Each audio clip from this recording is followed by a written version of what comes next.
Operation Epic fury. Marco Rubio வந்து பகிரங்கமாக வெளியில் வந்து பேட்டியில் ஒரு மக்களுக்கு செய்தியாகவே சொல்கிறார்.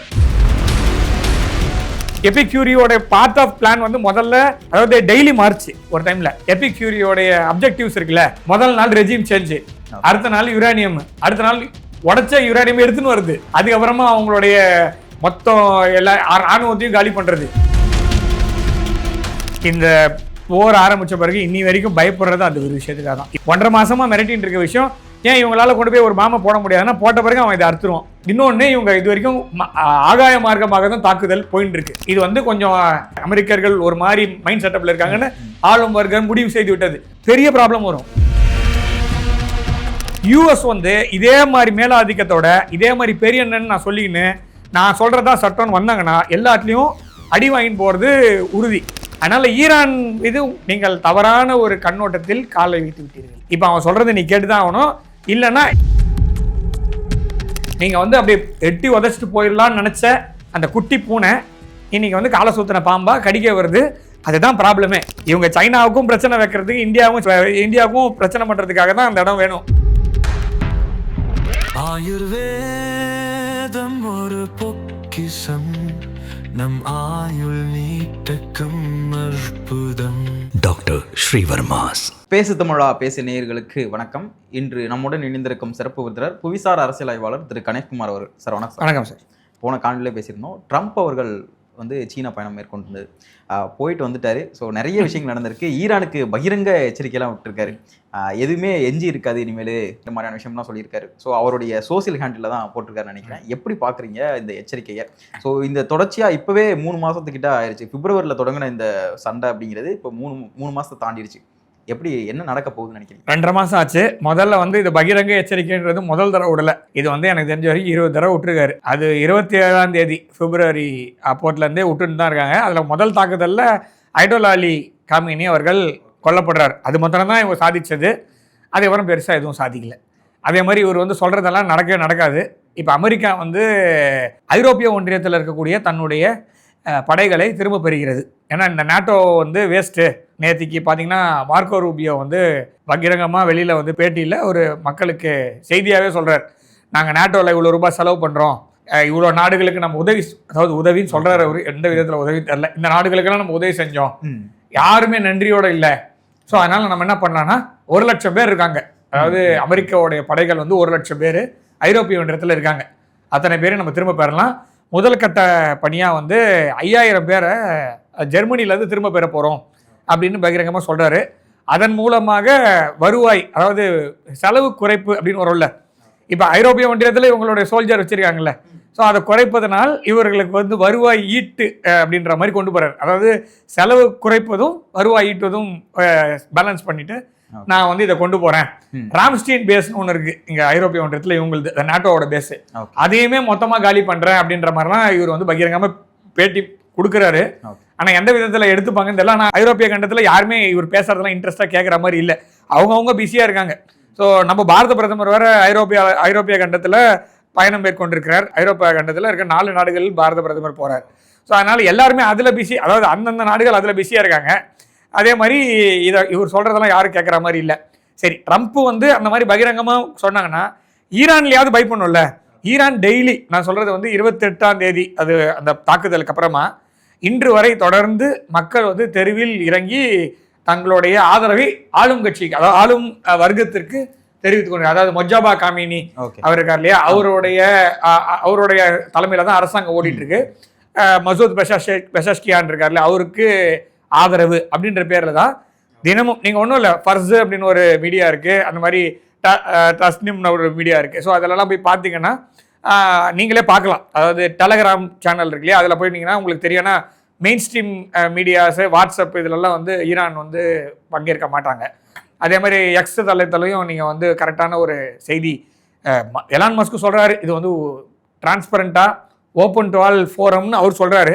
எனக்கு தெரிஞ்சு அப்படி இருக்கிற மாதிரி தெரியல. ஸோ ஓகே, நம்மளுக்குன்னு ஒரு ஏதோ ஒரு 2 பக்கம் செய்தி கிடச்சதுனால ஒரு பக்கம் ஏதாவது சொல்ல முடியும்ல, அதனால நம்ம வந்து அதில் இருக்கோமே தவிர மற்றபடி அது ஓப்பனு அப்படிலாம் இல்லை. பிரதமருடைய இந்த திடீர் ஈரோ பயணம், இவர் இங்க அமெரிக்க அதிபர் இங்க சீனா வர்றது அப்படிங்கிறது என்ன மாதிரியான விஷயங்களை காட்டுதுன்னு நினைக்கிறீங்க? இல்ல, பிரதமருடைய பயணம் முன்னாடியே திட்டமிட்டது தான். அதனாலதான் வந்து நம்ம பசங்க எல்லாம் கூட ஆரம்பிச்சிட்டாங்க, எல்லா சோஷியல் மீடியாலையும் யாரையும் வெளிநாடு போகாதுன்னு சொல்லிட்டு தலைவர் மொத்தம் 5 நாடு போறாரு அப்படின்னு. இதெல்லாம் அவர் தலைவரும் சொன்னாரு, அத்தியாவசியமான பயணங்களை கண்டிப்பாக செல்ல வேண்டும், நீங்க போறதுனா போயிட்டு வாங்க.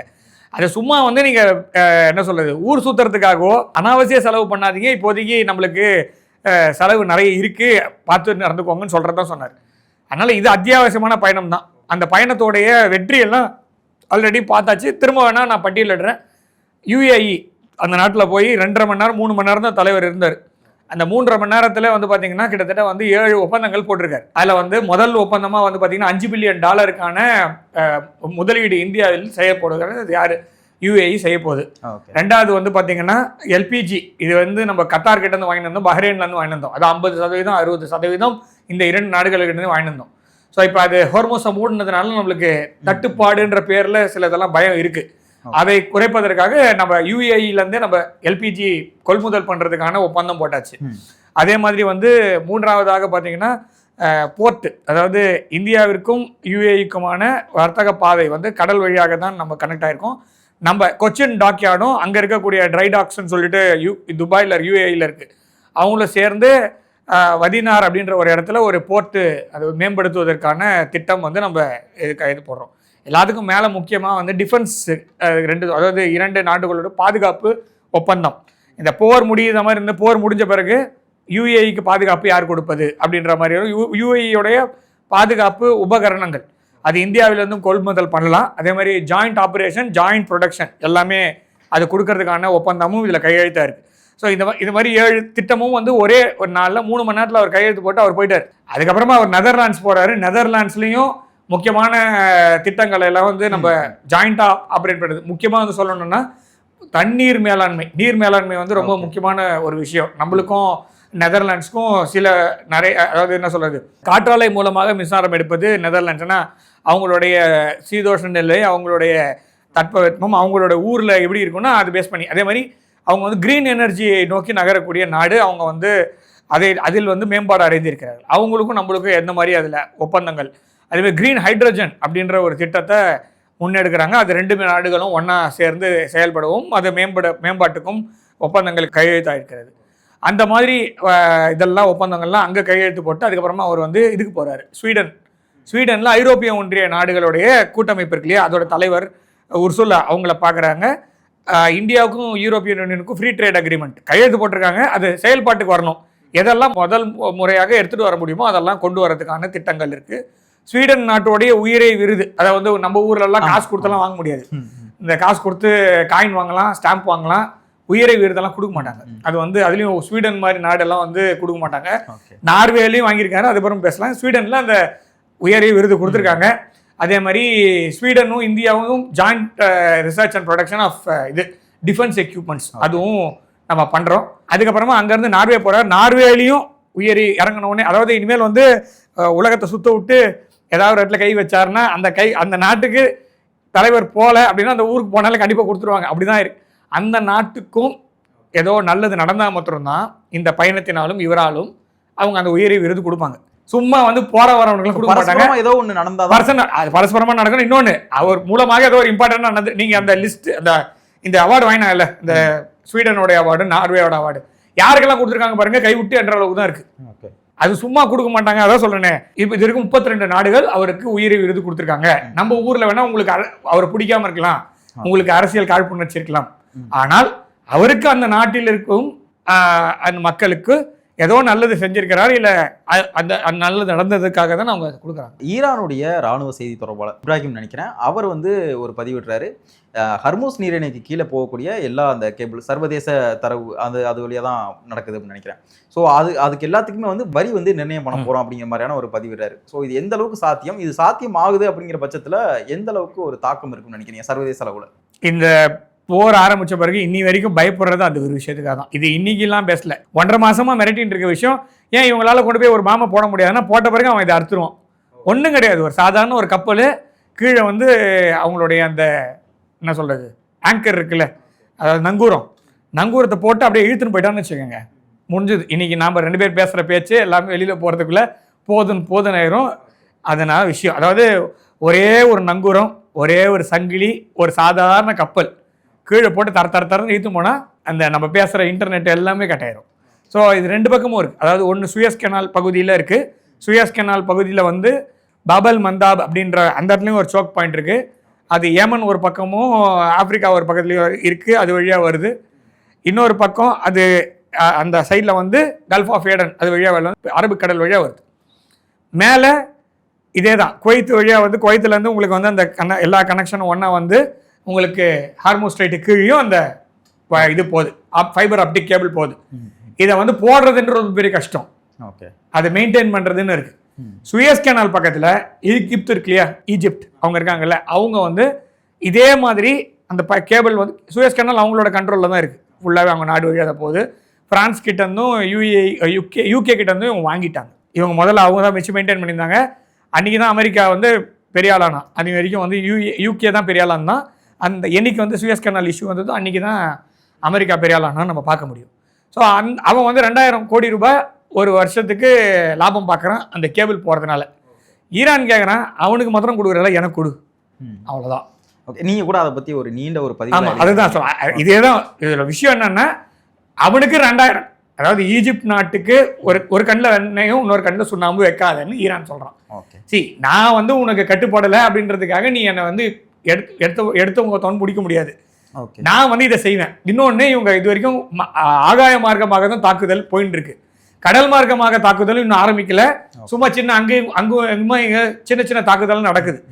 இப்போ நம்ம இவ்வளோ நாள் பார்த்தது வந்து ஷஹீத் ட்ரோன் இருக்கு இல்லையா, அது வந்து ஒரு $20,000 ட்ரோன்னு நம்ம பார்க்குறோம். அது போய் அடித்து தாக்குதல் பண்ணுது. ஸோ இங்கே பெரிய பிரச்சனை அது கிடையாது. இப்போ அதே மாதிரி யூஏவின்னு வச்சுக்கலாம். இது அதாவது ஷஹீத்ன்றது வந்து யூஏவி. அதே மாதிரி யூஎஸ்வி அப்படின்னு ஒன்று தனியாக வச்சிருக்காங்க அவங்க ஈரான். அவங்க வந்து என்ன முடிவு பண்ணிட்டாங்கன்னா, பெருசாக இருந்தால் தான் பிரச்சனை பண்ற, சின்ன சின்னதான மல்டிபிள் காப்பீஸ் போட்டுற இந்த ஈரான் என்ன பண்ணிட்டாங்கன்னா தனித்தனியாக சின்னதாக பண்ணி வச்சிருக்காங்க. யூஏஐ பார்த்துட்டீங்க, கடல்ல ஏன் அமெரிக்கா பயப்படுது அப்படின்னா, யூஎஸ்பி வந்ததுன்னு வச்சுக்கோங்களேன், அன்மேன்டு சர்ஃபேஸ் வெஹிக்கிள். அது ட்ரோன் தானே, தண்ணியில போற ட்ரோனு. அது போய் ஒரு 10 கப்பலை உடச்சதுன்னு வச்சுக்கோங்க, அந்த இடம் எப்படி இருக்கும்னு நினைச்சு பார்த்துக்கோங்க. ஸோ அதே மாதிரி கீழே நீர்மூழ்கி கப்பல் அது மாதிரி வைக்கிறதுக்கு பதிலாக இவங்க மைன் வைக்கிறாங்கல்ல, உள்ள கேபிளே உடைக்கிறாங்கன்னா என்ன பண்ணுவீங்க நீங்க? அதாவது மானாவரி தாக்குதல் 2 பக்கமும் பிரச்சனை.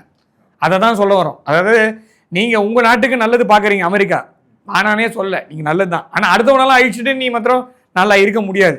அதனால ஈரான் இது நீங்கள் தவறான ஒரு கண்ணோட்டத்தில் காலை வைத்து விட்டீர்கள். இப்போ அவன் சொல்றதை நீ கேட்டு தான் ஆகணும். இல்லைன்னா இந்த இடத்துல டேட்டா சென்டர்லாம் கட்டி வச்சிருக்கான்ல, துபாயில் கட்டியிருக்கான், இந்த இதை சொல்ல மேற்கு ஆசியாவில் கட்டியிருக்கான்ல, இதெல்லாம் எங்கே ப்ராப்ளம் முடியும்னா அங்கே தான் போய் முடியும். ஸோ இப்போ உங்களுக்குமே அது பிரச்சனை. உங்களுடைய நாட்டுடைய இதுதான் கம்பெனிகள் தான் அங்கே வந்து டேட்டா சென்டர் வச்சுருக்காங்க. உங்கள் ஊரில் கரண்ட் பிரச்சனை வருது. ஸோ இது மாதிரி தான் ப்ராப்ளம் எஸ்கலேட் ஆகும். அதனால் ஈரான் வந்து என்ன சொல்கிறாங்க அப்படின்னா, அவனுக்கு கொடுக்குறத எனக்கும் கொடுன்னு கேட்குறான். கொடுப்பாங்களா, கொடுக்கணுமா, கொடுப்பாங்களான்றதெல்லாம் அப்புறமா. அது ஒழுங்காக தானே இருந்தது இவ்வளோ நாள். இது வரைக்கும் அவன் கேட்டான், நான் வாயை திறந்தேன், எதுவுமே பண்ணல. இது எல்லாமே மார்ச் மாதம் 1ஆம் தேதியிலேருந்து நடக்கிற கூத்து. அது எல்லாத்துக்கும் காரணம் உங்களுடைய மேலாதிக்க எண்ணம். நீங்கள் வந்து அப்படியே எட்டி உதச்சிட்டு போயிடலான்னு நினச்ச அந்த குட்டி பூனை இன்னைக்கு வந்து காலை சுத்தின பாம்பா கடிக்க வருது. அதுதான் ப்ராப்ளமே. ஸோ இப்போ நீங்கள் அதை எப்படி ஹேண்டில் பண்ண போறீங்கன்றது சேர்த்து பதில் சொல்ல வேண்டிய நிலைமையில் இருக்காங்க. ஆப்ரேஷன் எபிக் ஃபியூரி 2.0 இருக்கு அப்படிங்கிற மாதிரிலாம் ட்ரம்ப் அவர்கள் பேசிட்டு இருக்காரு. 2.0 இருக்கு. ஈரானுக்கு நிறைய நிதி கொடுத்தது ரீசெண்டாக அமெரிக்கா தான். மேபி வாஷிங்டன்ல தான் அவர் செய்யணும். அதை உள்நாட்டிலே அவர் அந்த என்ன சொல்ற எபிக் ஃபியூரி அப்படின்றது வந்து எப்ஸ்டீன்லாம் ஆரம்பிச்சாங்கல்ல. ஸோ அதே மாதிரி ஏதாவது பேரை மாற்றி உள்ளுக்குள்ளே தான் பண்ண வேண்டியிருக்கே தவிர ஈரான்லாம் இவங்களால எதுவும் பண்ண முடியாது. அதுவும் அந்த மக்களுடைய மனநிலைன்னு இருக்குல்ல, இவங்க வந்து ராலி ரவுண்ட் த ஃபிளாக் எஃபெக்ட் வந்து அவங்களுக்கு கொடுத்துட்டாங்க. இவங்க வந்து அந்த தாக்குதல் பண்ணாமல் இருந்திருந்தாங்கன்னா மக்கள் வந்து போராட்டம் பண்ணி ஒரு வழியாக உருட்டி சண்டை போட்டிருப்பாங்க அயட்டோலாக்கு மேலே. இவங்க அயட்டோலா அலி காமேனியை கொன்னதில் மக்கள்லாம் அவங்க அந்த பக்கமே போயிட்டாங்க. இவங்க ஊரில் தான் பிரச்சனை இருக்குது.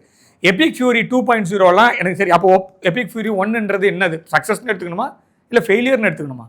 ஏன்னா 1 முடிஞ்சிச்சு. இப்போ நான் வந்து ஆபரேஷன் சிந்தூர் பாஸ்டில் இருக்குது. இந்த 2.0ன்ற நம்ம பசங்க தான் பேசுகிறாங்க. அதாவது ஆபரேஷன் சிந்தூர் வந்து பாஸ்டில் இருக்குது. அது வந்து 1.0 தான். அதை நான் என்னைக்கு பாஸ் பட்டன் எடுத்து விட்டோன்னா அன்றைக்கி படப்படப்படன்னு அடிச்சிடுவோம். அது பிரச்சனையே இல்லை. இங்கே ப்ராப்ளம் வந்து எந்த சக்ஸஸ், அதனால தான் அந்த என்ன சொல்கிறது உடச்ச அந்த பேஸ் எல்லாம் அவனுங்க ரிப்பேர் பண்ணானுங்க. அப்புறமா இன்னைக்கு வந்து அசீம் முனீர் வந்து நாங்கள் அதை பண்ணுறோம் இதை பண்ணுறோம்னு இன்னைக்கு ஒரு வருஷம் கழிச்சு வாய் விடுறாரு. இது வரைக்கும் வாயே திறக்கல. எல்லா ஊர்லேயும் போய் கெஞ்சி கூத்தாடி பிச்சை பாத்திரத்தை எடுத்து வாங்கிட்டு வந்தாச்சு.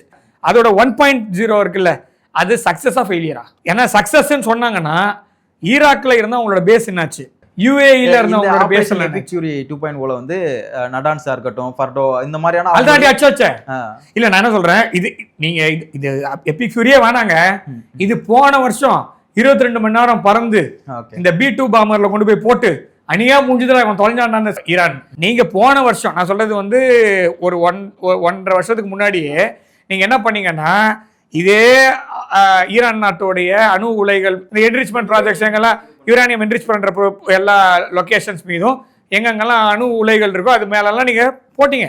போடலாம் நீங்க போட்டு 22 மணி நேரம் போடுவோமா போட மாட்டோமா, இதா இப்ப போடுறோம் பாரு அப்ப போடுறோம் பாரு சொல்லிட்டு ரேடாரே இல்லாத நாடுன்னு சொல்லி கேவலப்படுத்தி பின்தங்கிய நாடுன்னு சொல்லிட்ட பிறகு கூட உன்னால பகிரங்கமா போய் தாக்குதல் பண்ண முடியல. 22 மணி நேரம் பேலா காமிச்சிட்டு கடைசியில மேலேருந்து வந்து கிராவிட்டி பாம்பு போட்டு உடைச்சிட்டேன், இதுக்கு மேலே எடுக்கவே முடியாதுன்னு சொன்னீங்க. அப்புறமா அதை எடுக்கிறதுக்கும் ஒரு பிளான்னு இப்போ கொடுத்துருக்கீங்க. இப்போ எபிக் ஃபியூரியோட பார்ட் ஆஃப் பிளான் வந்து முதல்ல அதாவது டெய்லி மார்ச் ஒரு டைமில் எபிக் ஃபியூரியோடைய அப்ஜெக்டிவ்ஸ் இருக்குல்ல, நம்மளோட அப்ஜெக்டிவ் என்னன்னு நமக்கு தெரியும்ல, அதே மாதிரி அவன் அப்ஜெக்டிவ் என்னன்றது தெரியவே இல்லை, இன்னி வரைக்கும் தெரியாது. முதல் நாள் ரெஜிம் சேஞ்சு, அடுத்த நாள் யுரேனியம், அடுத்த நாள் உடைச்ச யுரேனியம் எடுத்துன்னு வருது. அதுக்கப்புறமா அவங்களுடைய என்ன சொல்றது மொத்தம் எல்லா ராணுவத்தையும் காலி பண்றது. அதுக்கப்புறம் இங்க ஒண்ணும் பண்ண முடியலன்ட்டு நேரா அப்படியே டேக் டைவர்ஷன் கேமராவை திருப்பி லெபனான் பக்கம் போயிட்டீங்க. மாத்தி மாத்தி மாத்தி நீங்க தான் வந்து அமெரிக்க மக்கள் முட்டாள்கள் அப்படின்ற மாதிரி நினைச்சிட்டாங்க அவங்க.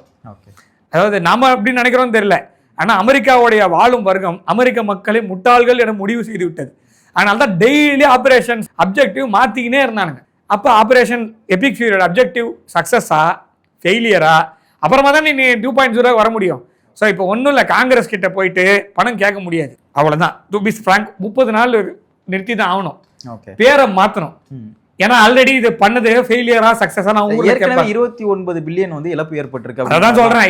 இப்போ அவர் எதுக்காக பேரை மாத்துறாரு அப்படின்னா, நம்ம ஊர்ல எல்லாம் ஏதாவது கெட்ட பேர் வந்துச்சுன்னா பேரை மாத்திடுவாங்க, புனை பேர்னு போவாங்கல்ல, அந்த மாதிரி இவர் என்ன பண்றாரு அப்படின்னா நேராக போய் அமெரிக்காவில் போய் பணம் கேட்டு வாங்கி ஃபெயிலு. ஓகேவா?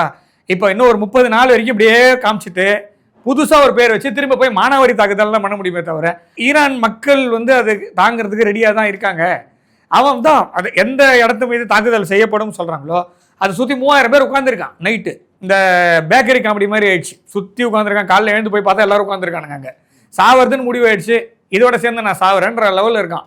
ஸோ அந்த மாதிரி ஒரு சிவிலைசேஷனை நீங்கள் என்ன முதல்ல உங்க ஊரை பாருங்க. நீங்க உங்க ஊர்ல 1000 பிரச்சனை இருக்கு. நீ வெனிசுலா அதிபரை புஷ்டு வந்து 4 மாசம் ஆச்சு, ஜோம்பி ட்ரக் ப்ராப்ளம் இன்னும் ஊர்ல இருக்கு. அதை நீ பார்க்க விட்டுட்டு நீ மற்ற நாட்டுல எல்லாம் போய் பிரச்சனை பண்ணிட்டு இருக்கிறது உங்க ஊர்ல பெரிய எஃபெக்டை ஏற்படுத்த போறது இல்லை. மேபி இது வந்து கொஞ்சம் அமெரிக்கர்கள் ஒரு மாதிரி மைண்ட் செட்டப்ல இருக்காங்கன்னு ஆளும் வர்க்கம் முடிவு செய்து விட்டது. அதனால இந்த நவம்பர் மாசம் நடக்கக்கூடிய மிட் டேர்ம்ல அவருக்கு கொஞ்சம் எட்ஜி கிடைக்கிறதுக்காக இதெல்லாம் பண்ணிட்டு இருக்காரு, அவ்வளவுதான். ஆனாலும் அது ஒன்றும் பெரிய சோபிக்க போவது இல்லை. அமெரிக்கா பெரிய பொருளாதார பிரச்சனையில் சிக்க போகிறது. ஓகே, அமெரிக்காவும் பங்களாதேஷும் ஒரு பொருளாதார மற்றும் இராணுவ ஒப்பந்தத்தில் வந்து கையெழுத்திடுறதுக்கான வாய்ப்புகள்லாம் இருக்குது அப்படிங்கிற மாதிரிலாம் பேச்சு போயிட்டு இருக்கு.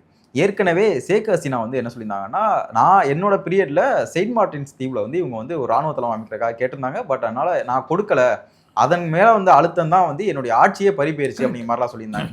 ஸோ இப்போ வந்து என்ன மாதிரியான ஒரு திட்டத்தோட இந்த தெற்காசிய பிராந்தியத்தில் இவங்க கால் ஒன்றுக்கான வாய்ப்புகள் இருக்குன்னு நினைக்கிறீங்களா? ஆட்சி மாற்றமே அவங்க தானே கொண்டு வந்தாங்க.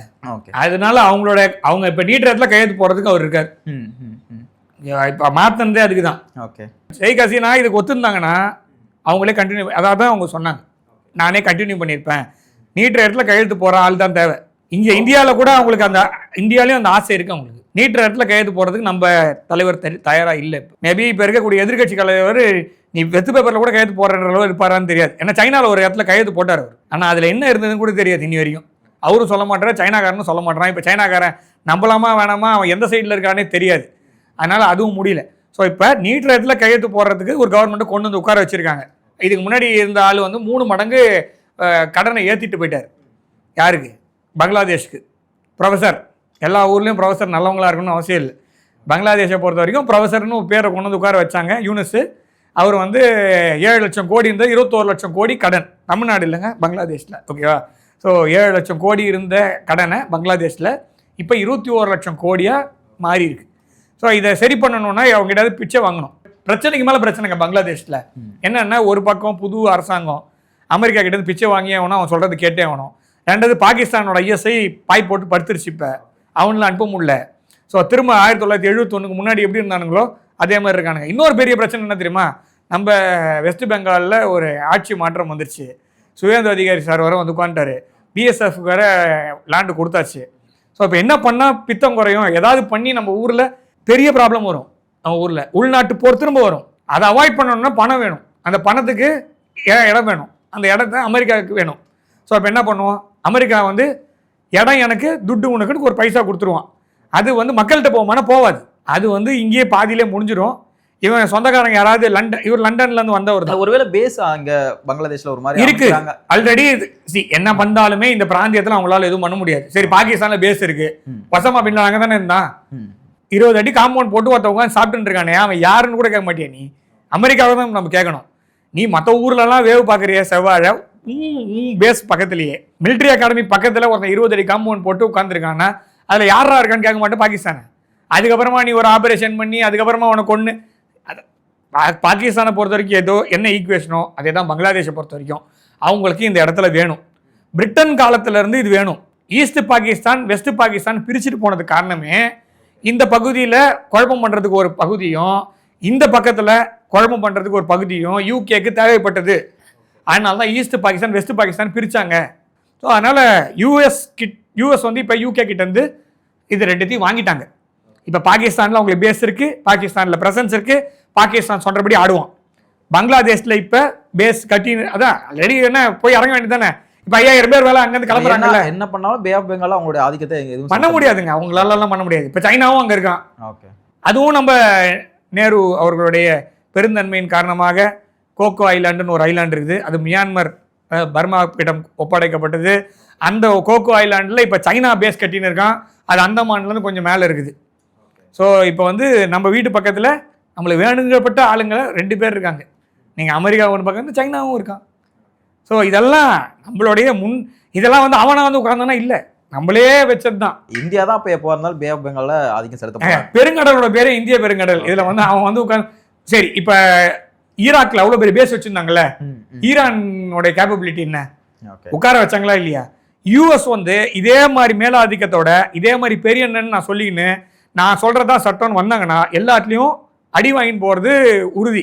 எதனால அடி வாங்க போகிறாங்கன்றது வந்து அந்த நாட்டோடைய தலைவர்களும் அவங்க எடுக்கக்கூடிய டெசிஷனில் தான் இருக்குது. அவன் எடுக்கிற டெசிஷன் நம்மளுக்கு கரெக்டாக தான் இருக்கும்.